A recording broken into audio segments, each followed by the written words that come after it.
Usap-usapan ngayon sa social media ang skandal na nangyayari di umano sa Miss Universe ngayon. Alamin ang buong detalye.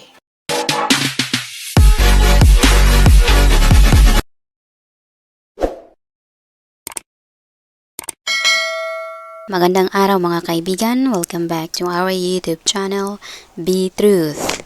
Today's update is all about the most dramatic and most talked about Miss Universe edition so far. At least para sa maraming fans. At yes, ongoing pa rin ang issue, chismis, at mga aligasyong lumalabas left and right. So sa grand coronation na ginanap sa Bangkok, Thailand, kinaronahan bilang Miss Universe 2025 si Fatima Bosch ng Mexico. Isang proud moment for Mexico dahil ito na ang kanilang ika-4 na corona. Pero kasabay nito, sumabog din ang iba't ibang kontrobersiya na mas naging laman ng balita kaysa actual result. Nagsimula ang drama earlier this month sa isang pre-pageant event. Imagine this, publicity pinagalitan si Miss Mexico ng isang Thai official dahil hindi raw nag-post ng promotional content. Dozens of candidates were there, tapos biglang nagbanta ng disqualification sa sinumang kakampi sa kanya. At syempre, nag-walk out si Miss Mexico. At marami ring candidates ang sumama sa kanya. Grabe, parang teleserye. After that, sunod-sunod na ang mga pangyayari. 2 hurado ang biglang nag-resign at isa pa sa kanila openly accused the pageant of being rigged. Sabi niya, may pre-selected finalist na raw even before the finals night.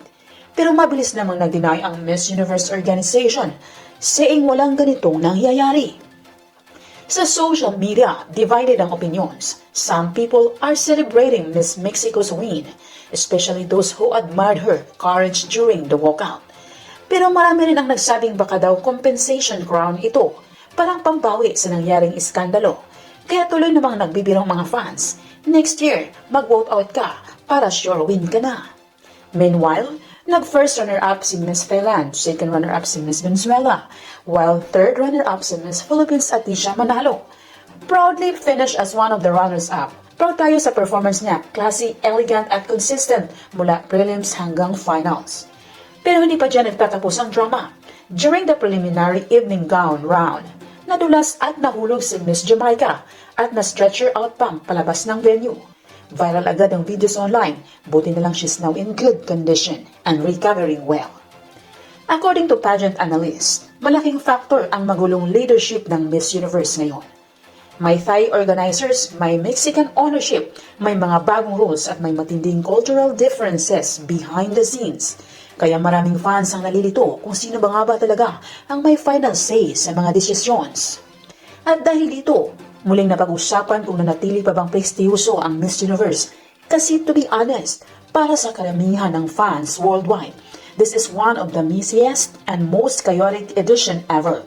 And sadly, parang tainted na naman ang credibility ng pageant dahil sa siksik-liglit at umaapaw na controversies. Pero kayo, ano sa tingin nyo mga kaibigan? Do you believe deserve ang win ni Miss Mexico? Do you think rigged nga ba this year? At naniniwala po ba kayo that Miss Universe is still the most prestigious pageant? Just comment down below. Thank you so much and stay tuned for more updates. Maraming salamat po. Palakpak po sa inyong lahat. Marami pong salamat sa inyong pagbibisita at pag-effort na rin na magkomento. Pasalamatan din po namin kayong lahat naming minamahal na viewers. Nag-comment man po kayo o hindi, na-appreciate po namin ang inyong pagbibisita. Taos-puso po naming pinapasalamatan ang inyong ibinahaging oras upang mabisita ang aming munting channel. Saan man po kayo naroroon, mag-ingat po kayo lagi. Malakasang palakpak po sa inyong lahat. God bless us po at maraming salamat.